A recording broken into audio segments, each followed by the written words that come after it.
पंचकर्माच्या अंतर्गत आता आपण आपला पुढला टॉपिक जो आहे तो बघणार आहोत. पुढल्या टॉपिकचं नाव आहे त्रिविध कर्म. तर आपण डेफिनेशन ऑफ कर्म अँड त्रिविध कर्म फॉर शोधन अशा पद्धतीने पुढे बघणार आहोत. तर त्रिविध कर्म म्हटल्यानंतर आपल्याला आधी कर्म म्हणजे काय बघून घेणं अत्यंत गरजेचं आहे.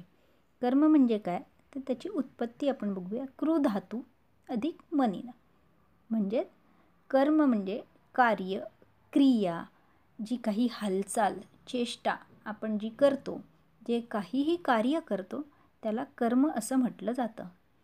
आता चिकित्सेच्या अनुषंगाने आपण कर्म म्हणजे काय बघूया. कर्म इन टर्म्स ऑफ चिकित्सा प्रवृत्तिस्तु खलु चेष्टा कार्यार्था सैव क्रिया कर्मयत्न कार्य समारंभश्च. Means whenever we do anything that is called कर्म, कार्य, यत्न, समारंभ. म्हणजेच काय, जेव्हा केव्हा आपण जेही काही करतो, एनिथिंग काहीही करतो त्याला कर्म, कार्य, यत्न, समारंभ असं म्हटलं जातं. म्हणजे जे काही आपण करतो, हालचाल करतो, जी चेष्टा करतो त्याला कर्म असं म्हटलं जातं. आपण पंचकर्म म्हणजे काय बघूया. आता कर्म म्हणजे बघितल्यानंतर आपण पंचकर्म, तर पंच म्हणजे 5 आणि कर्म म्हणजे कार्य. मगाशी बघितल्याप्रमाणे 5 कार्य, कर्म, चेष्टा जेही काही करतो असे हे जे 5 आहेत त्याला आपण पंचकर्म असं म्हणतो.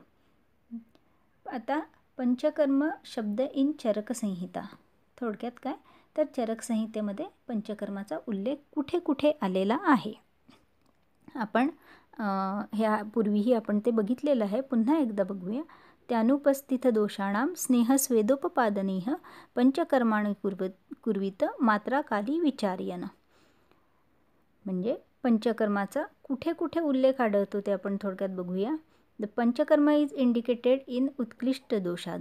पंचकर्म कधी करायचे, पंचकर्माचं इंडिकेशन काय आहे तर उत्कृष्ट दोष. उत्कृष्ट दोष असताना पंचकर्म करायचं आहे अशा पद्धतीने ग्रंथामध्ये आपल्याला काही ठिकाणी उल्लेख आढळतो. त्याचप्रमाणे ऋतुचर्येमध्ये पंचकर्म करावेत. विविध ऋतूंमध्ये त्या दोषांचा प्रकोप असतो, तर त्या दृष्टीने कसे पंचकर्म करायचे आहेत हे आपण बघितलेलं आहे. त्यानंतर वेगवेगळ्या आपण बघितलं दिनचर्येमध्ये पंचकर्माचा उल्लेख आढळतो. तसंच खूप महत्त्वाचं किंवा खूपदा अस्थ्याश्रयाणाम व्याधीनाम पंचकर्माणी भेषजम. म्हणजेच काय तर अस्थीच्या आश्रयाने होणारे जे व्याधी आहेत त्या व्याधींना जिंकण्यासाठी किंवा त्या व्याधींची चिकित्सा म्हणून पंचकर्म करणे कसे पंचकर्माचा उल्लेख आपल्याला ग्रंथामध्ये आढळतो. तर असा विविध ठिकाणी आपल्याला पंचकर्माचा उल्लेख आढळतो. ह्या पंचकर्माचं किंवा शोधन चिकित्सा, आपण पंचकर्माला पंचकर्म हे प्रामुख्याने शोधन आहे. तर ह्या शोधन चिकित्सेचे काय बेनिफिट्स आहेत, त्याचं काय महत्त्व आहे ते आपण बघूया. दोषाः कदाचित कुप्यन्ति जिता लंघनपाचने जिता संशोधनेषु न तेषां पुनरुद्भवः. म्हणजे काय तर शमन करून एखाद्या व्याधीला आपण जर जिंकलं असेल, की शमन चिकित्सा करून एखाद्या व्याधीची चिकित्सा केली असेल, व्याधीला जिंकलं असेल, तर तो व्याधी पुनरुद्भव होण्याचे जास्त शक्यता असते. कारण की ते दोष आपण तिथल्या तिथे शमन केलेले असतात. ते तिथेच आपण विरुद्ध गुणात्मक औषधी द्रव्यांनी त्यांचं शमन केलेलं असतं, ते शरीरातच असतात. तर अशावेळी काय होतं की कदाचित थोड्याशा आहारविहारीय बदलांनी किंवा कुपथ्यांनी म्हणूया किंवा थोड्याशा कारणामुळेही ते दोष पुन्हा प्रकुपित होऊ शकतात आणि त्या व्याधीचा पुनरुद्भव होऊ शकतो. परंतु ज्यावेळी आपण दोषांना किंवा मग ज्यावेळी आपण व्याधीला पंचकर्माद्वारे किंवा शोधनाद्वारे जिंकतो त्यावेळी मात्र ते दोष आपण शरीरातून पूर्णपणे बाहेर काढून टाकलेले असतात आणि म्हणून मग कंपॅरेटिव्हली त्या व्याधीचा पुनरुद्भव हा लगेच होत नाही किंवा मग बऱ्याच काळानंतर होतो. हे आहे पंचकर्माचं महत्त्व. आता आपण बघूया त्रिविध कर्म. मग अशी आपण कर्म म्हणजे काय पाहिलं, त्यानंतर पंचकर्म म्हणजे काय पाहिलं. आता त्रिविध कर्म म्हणजे चेष्टा, कार्य, समारंभ आपण बघितलं. आता त्रिविध म्हणजे 3 कर्म, त्याला त्रिविध कर्म असं म्हटलेलं आहे. परंतु हे 3 कर्म आपण आता पंचकर्माच्या अनुषंगाने बघणार आहोत. त्रिविधम कर्मम पूर्वकर्म, प्रधानकर्म, पश्चातकर्मेती. म्हणजेच काय, तर पूर्वकर्म, प्रधानकर्म आणि पश्चातकर्म हे जे 3 कर्म आहेत त्याला त्रिविध कर्म असं म्हटलेलं आहे. सुश्रुतांनी हा जो आपण श्लोक बघितला तो सुश्रुतांचा आहे.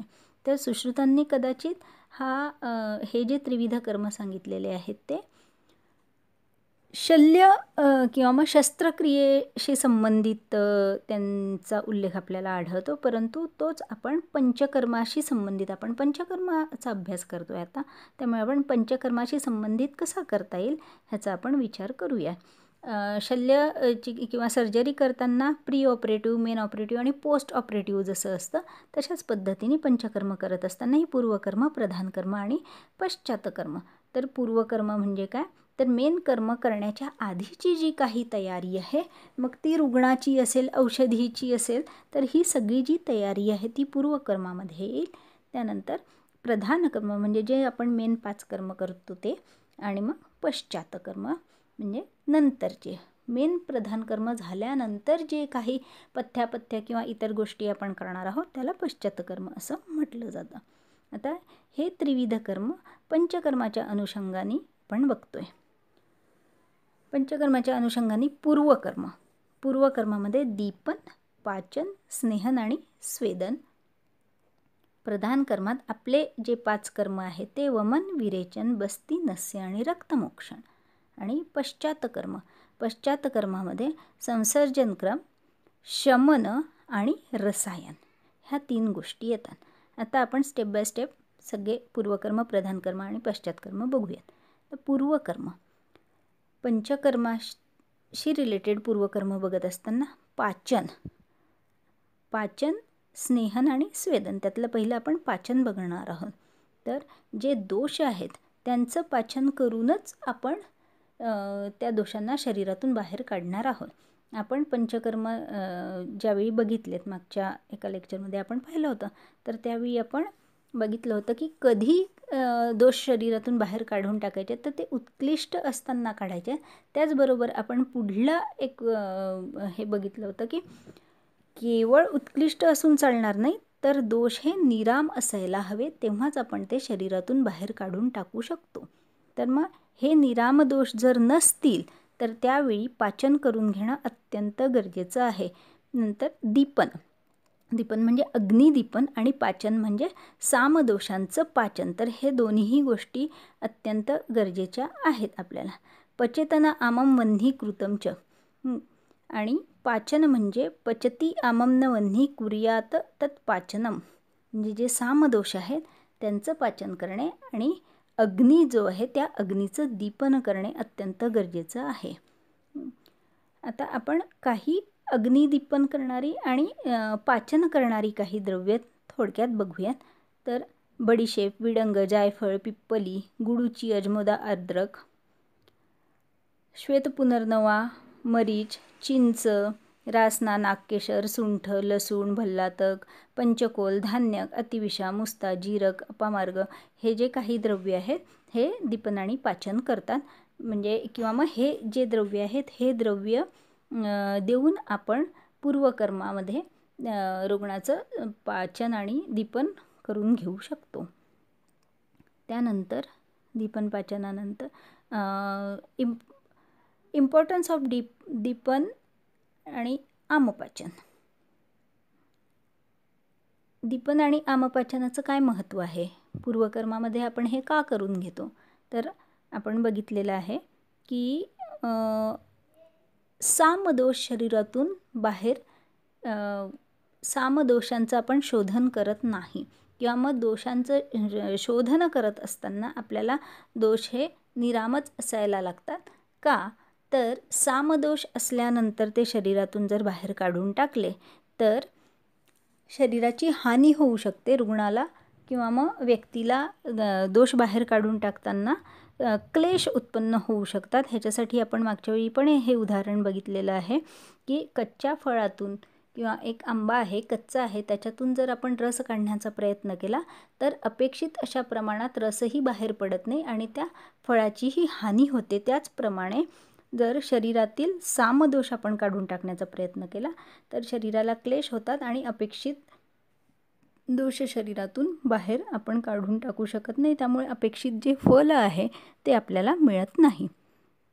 म्हणून आपण दीपन पाचन करून घेणं अत्यंत गरजेचं आहे. त्यानंतर स्नेहन आणि स्वेदन. स्नेहन म्हणजे काय? स्नेहनम स्नेहविच्छंदम मार्दवम क्लेदकारकम. म्हणजे अशी प्रक्रिया ज्यामध्ये स्नेहन होतं, विच्छंदन होतं, मार्दवता येते आणि क्लेद निर्मिती होते. ह्यानी काय होईल? जे दोष आहेत त्या दोषांना स्नेहन केल्यामुळे शरीरात लीन झालेले अणुस्रोतसात चिकटलेले जे दोष आहेत त्यांचं विच्छंदन होईल, त्या ठिकाणी मार्दवता होईल, क्लेद निर्मिती होईल, म्हणजेच ते मृदू होतील. आणि स्वेदनाने काय होतं? स्तंभ गौरव शीतग्धम स्वेदनम स्वेदकारकम. स्तंभ, गौरव, शीतता ह्यांचा नाश ज्या प्रक्रियेमध्ये होतो आणि तसेच स्वेद प्रवृत्ती होते, त्याला आपण स्वेदन असं म्हणतो. तर ह्या स्वेदनाने काय होतं? तर स्तंभ, गौरव, शीतता म्हणजे स्टिफनेस ज्याला म्हणू, स्तंभ म्हणजे तर जडत्व आहे शरीराचं, गौरव म्हणजे, शीतता म्हणजे थंडी वाजणे. तर ह्या सगळ्यांचा नाश ज्या प्रक्रियेमध्ये होतो त्याला स्वेदन म्हणतात. स्वेदनाने ह्या सगळ्या गोष्टी निर्माण होतात शरीरामध्ये. तर स्नेहन केल्यामुळे जे दोष मृदू झालेले असतात ते दोष त्यांना थोडंसं विलयन करून ते कोष्ठात आणण्यास मदत करण्यासाठी स्वेदनाचा फायदा होतो. आणि हे कोष्ठात आलेले दोष मग नंतर आपण शरीरातून बाहेर काढून टाकू शकतो चांगल्या पद्धतीने.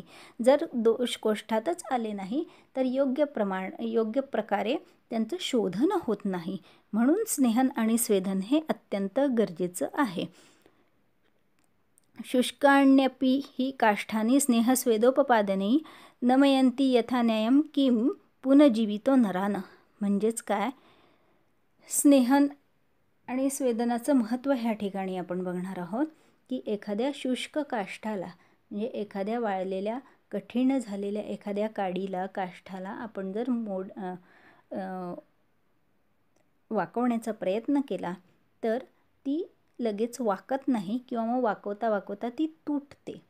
परंतु हेच आपण त्या काठीला किंवा त्या काष्ठाला 2-4 दिवस छान स्नेहन केलं, त्यानंतर स्वेदन केलं तर ती सॉफ्ट होते आणि लवचिक होते. आणि अशावेळी ती वाकवण्याचा प्रयत्न केला तर ती न तुटता व्यवस्थित आपल्याला पाहिजे तशी मोल्ड होते किंवा मग ती स्टिफ राहत नाही, तुटत नाही.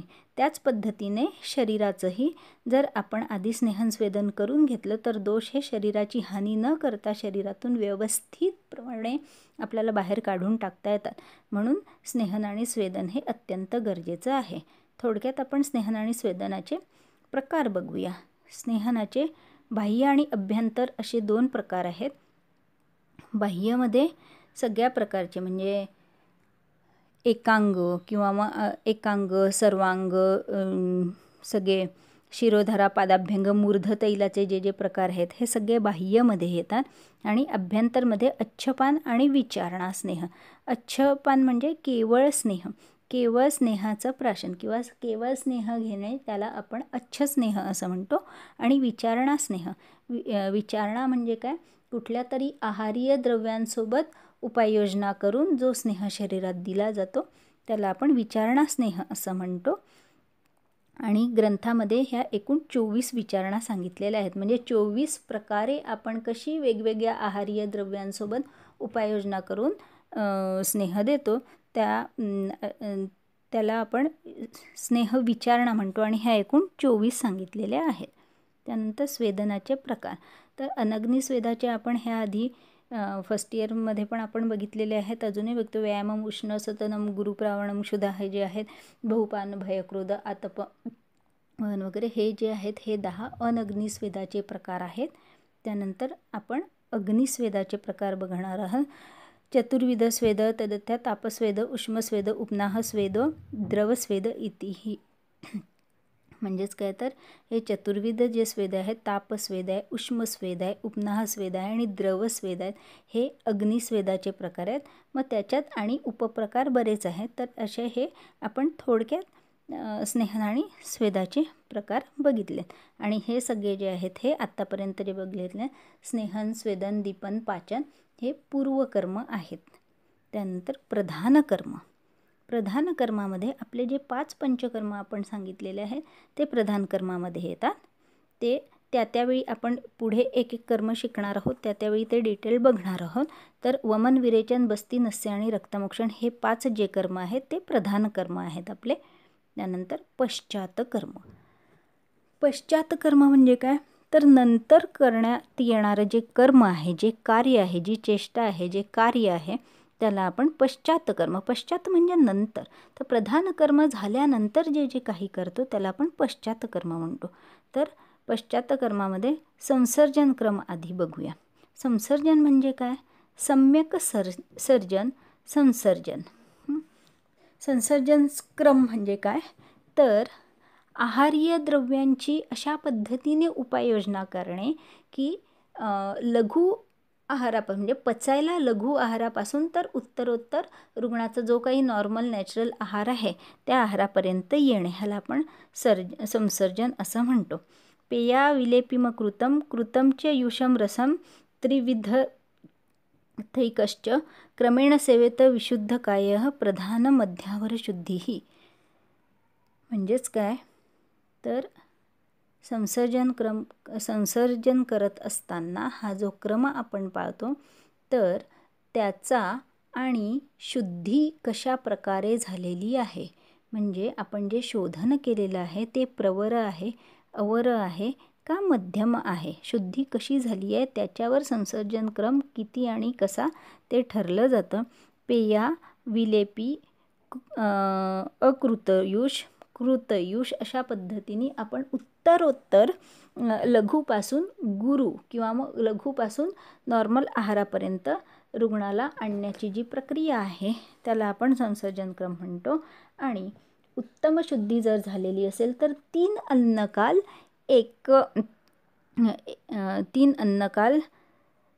पेया, 3 अन्नकाल विलेपी अशा पद्धतीने एक जो आहाराची उपाययोजना आहे ती आपण 3 अन्नकालपर्यंत करतो. मध्यम शुद्धी असेल तर 2 अन्नकालपर्यंत करतो आणि हीन शुद्धी असेल तर 1 अन्नकाल. आता अन्नकाल म्हणजे काय, तर सर्वसाधारणपणे ग्रंथामध्ये जे 2 अन्नकाल दिवसातले 2 अन्नकाल